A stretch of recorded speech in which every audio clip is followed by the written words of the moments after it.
Property taxes across America have crushed retirees, with some states seeing increases of over 50% in just 2 decades, while seniors struggle on fixed incomes. This isn't just about numbers on a tax bill, it's about whether you can afford to stay in the home you've worked your entire life to own. If you're a retiree or approaching retirement, what's happening with property taxes should keep you awake at night. Your Social Security payments barely keep pace with inflation, and your pension stays frozen in time. But the tax bill on your home keeps climbing year after year. In some states, it's gotten so bad that retirees are forced to choose between paying their property taxes and paying for their medications. Here's how serious this problem has become. In Illinois, property tax extensions have skyrocketed 52% since 1996, even after adjusting for inflation. That means, if you were paying $3,000 a year in property taxes when you first retired in the late 1990s, you'd be paying over $4,500 today in inflation-adjusted dollars. But here's the kicker. Your income probably hasn't grown anywhere near that fast. The national average property tax rate sits at about 1.27%. But many states where retirees live are far above that mark. Illinois homeowners face an effective property tax rate of 2.29%, nearly double the national average. If you own a $200,000 home in Illinois, you're looking at property taxes of over $4,500 per year. Compare that to a state like Hawaii, where the rate is just 0.27%, and the same home would cost you only $540 annually in property taxes. New Jersey represents the most extreme case, with property taxes averaging $9,358 annually per $100,000 of assessed value. That means if your home is worth $300,000, you could be paying over $28,000 per year just in property taxes. For a retiree living on Social Security and a modest pension, that's often more than their entire annual income from retirement benefits. But this isn't just about high rates in expensive states. The real problem is how fast these taxes are rising compared to everything else. In Illinois, residential property taxes have grown 43% faster than home values over the past 2 decades. Your home's value might have increased by 30%, but your tax bill went up by 73%. You're paying more in taxes while your home's actual worth didn't increase proportionally. This creates a nightmare scenario for retirees. Your biggest asset, your home, isn't growing in value fast enough to justify the tax increases. Meanwhile, your income from Social Security, pensions, and retirement savings is relatively fixed. Social Security gets a cost of living adjustment each year, but it's typically modest and often doesn't keep pace with real inflation in housing costs and property taxes. The root cause of this crisis isn't what most people think. It's not that local governments are dramatically expanding services or building massive new infrastructure projects. The real culprit, particularly in states like Illinois, is pension spending for government workers that's far outpacing spending on actual services that benefit residents. Here's a sobering statistic. If pension spending in Illinois had simply grown at the rate of inflation since 1996, property taxes in that state would be nearly 20% lower than they are today. 1/5 of your current property tax bill is going to pay for pension obligations that were promised decades ago, often based on unrealistic financial projections. This pension burden creates a vicious cycle that particularly hurts retirees. When your tax dollars go toward services that improve your community, better roads, more police protection, improve schools, those improvements typically increase your home's value. You're paying higher taxes, but your home becomes more valuable, so your net worth stays stable or even increases. But when your tax dollars disappear into pension payments for retirees who no longer work for the local government, you get no improvement in services, no increase in your home's desirability, and often no increase in your home's value. You're paying more for the same, or sometimes worse, services, and your home, your largest asset, may actually decline in value relative to homes in areas with lower tax burdens. Property taxes now represent the largest contributor to state and local government revenue at 31.9%, according to the Tax Foundation. That means local governments are increasingly dependent on property taxes to fund everything from schools to snow removal to, Yes, those pension obligations. This dependence makes it politically difficult to reduce property taxes, even when the burden becomes unsustainable for residents. For retirees, this creates a perfect storm of financial pressure. You bought your home when you were working and had a steady income. You probably paid off your mortgage and looked forward to lower housing costs in retirement. But now, even without a mortgage payment, your monthly housing costs might be higher than they were when you were still working, thanks to skyrocketing property taxes. The geographic variations in property tax burden are staggering, and they're reshaping where Americans choose to retire. Delaware has positioned itself as extremely retiree-friendly with no sales tax, no estate or inheritance tax, and seniors 60 and older can exempt $12,500 of qualified pension and investment income from state taxes. Homeowners 65 and older can qualify for property tax credits up to $500. Delaware's property taxes average just $604 per $100,000 of assessed value. Arizona offers another attractive option with property tax rates of approximately 0.62% and a property valuation freeze for low to moderate income homeowners. If you're a retiree with a $250,000 home, you'd pay about $1,550 per year in property taxes in Arizona versus over $5,700 in Illinois for the same value home. The contrast becomes even more dramatic when you look at specific cities. Milwaukee residents pay $2,581 per $100,000 in assessed property value, while New York State averages $1,812. These aren't just numbers on a spreadsheet. They represent real money coming out of retirees' fixed incomes every month. Some states are finally recognizing the crisis and taking action. Montana just enacted significant property tax reform that will reduce most homeowners' bills by 18% in 2026. The state replaced its flat 1.35% rate with a tiered system ranging from 0.76% to 1.110% for single-family homes, townhomes, condominiums, and other qualifying properties that serve as the homeowner's principal residence. New York has also made moves to help seniors, though the impact remains limited. Governor Hochul signed new legislation raising the senior citizen homeowners exemption limit to 65%, providing an average of $300 in property tax relief to retirees and others aged 65 and older. However, the actual implementation depends on local jurisdictions deciding whether to raise their exemption rates, so many seniors may not see any benefit. South Dakota offers property tax refunds for low-income residents, 66 or older, and has a property tax homestead exemption that delays taxes until the home is sold. Those seniors must be 70 or older, or be surviving spouses to qualify. These programs provide some relief, but they're often means-tested and available only to the lowest-income seniors. The patchwork of state programs highlights a fundamental problem.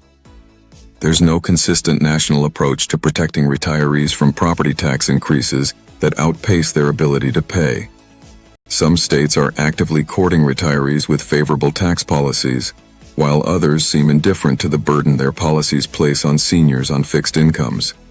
This creates difficult decisions for retirees who may have lived in the same community for decades. Do you uproot your life and move to a state with lower property taxes, leaving behind family, friends, doctors, and familiar surroundings? Or do you stay and gradually see more of your fixed income consumed by property taxes, potentially forcing you to dip into retirement savings just to keep your home? The emotional and practical costs of these decisions are enormous. Moving in retirement isn't just about finding a new house, it's about rebuilding your entire support network.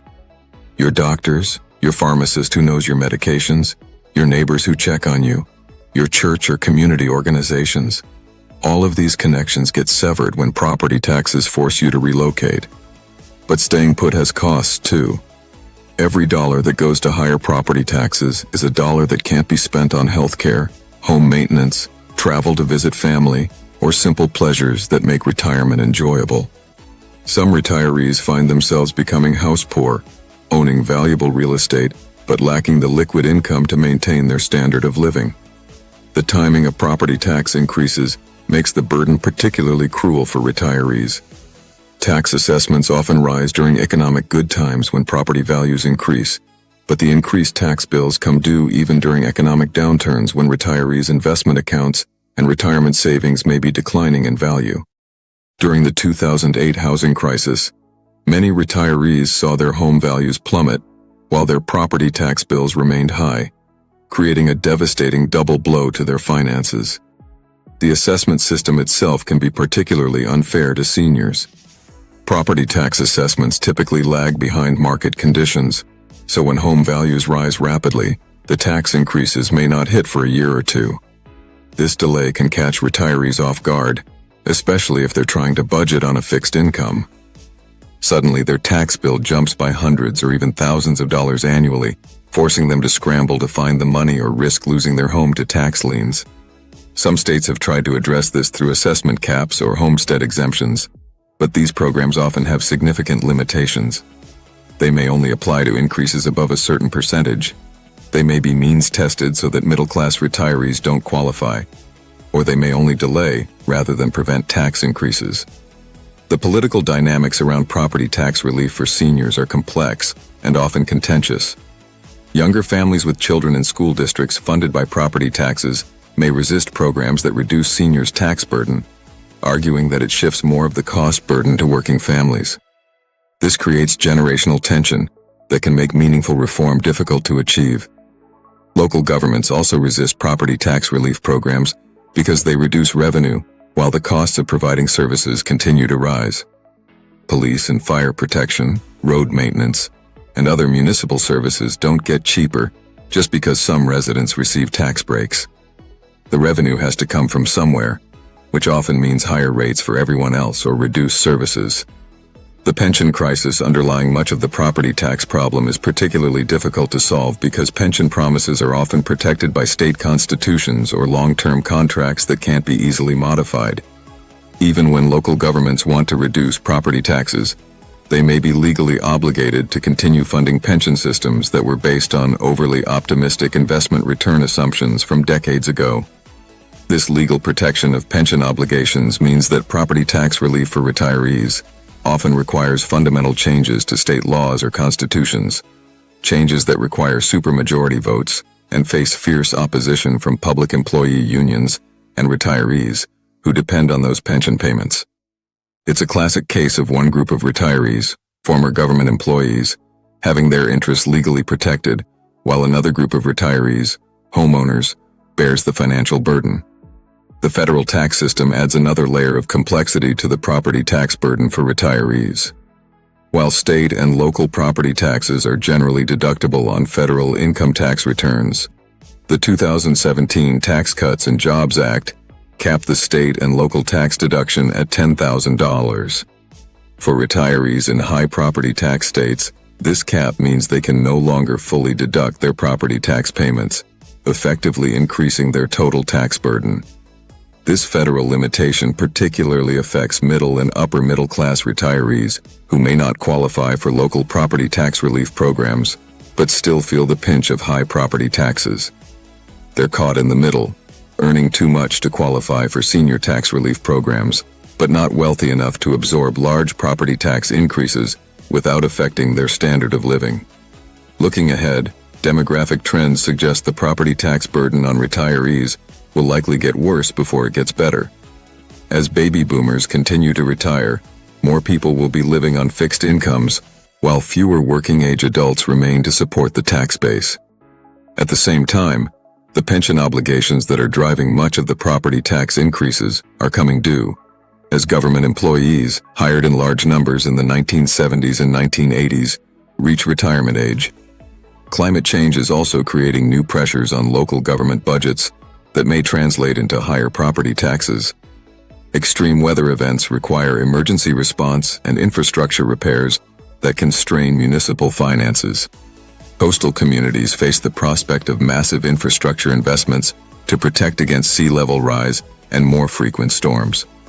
These additional costs will likely fall disproportionately on property taxpayers, including retirees who may have chosen their retirement location based on past tax rates and climate conditions, only to find both changing dramatically during their retirement years. The insurance implications of rising property taxes also affect retirees significantly. Higher property taxes increase the cost basis of homeownership, which can affect insurance coverage decisions and claims. If you're trying to minimize expenses on a fixed income, you might be tempted to reduce your homeowner's insurance coverage, but higher property taxes mean you have more financial exposure if something happens to your home. For retirees considering their options, the key is to look beyond just current property tax rates to understand the trajectory and underlying drivers of tax policy in different states and localities. A state with moderate property taxes today, but unsustainable pension obligations may become much less affordable over the next decade. Conversely, states that have addressed their structural fiscal problems may offer more predictable and manageable property tax burdens over time. The most successful retirees are those who factor property tax trends into their retirement planning early, rather than waiting until they're already retired and facing an unaffordable tax bill. This might mean considering relocation while you're still working and can more easily absorb moving costs. Or it might mean structuring your retirement savings to account for higher than expected property tax increases. It also means staying informed about local politics and tax policy. Property tax relief programs for seniors don't happen automatically. They require political advocacy and community engagement. Retirees who want to see meaningful change need to vote in local elections, attend city council and county commissioner meetings, and make their voices heard in the political process.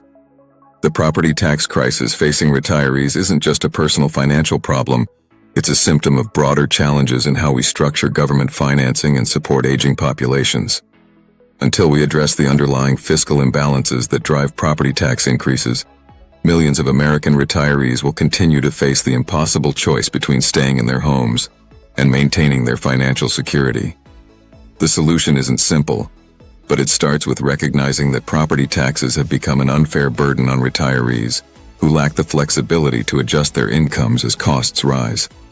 Whether through expanded homestead exemptions, property tax caps tied to income levels, or fundamental reforms to how local governments are funded, we need policies that recognize the reality of retirement on a fixed income. Your home should be a source of security and stability in retirement, not a financial burden that forces you to choose between keeping your house and keeping food on the table.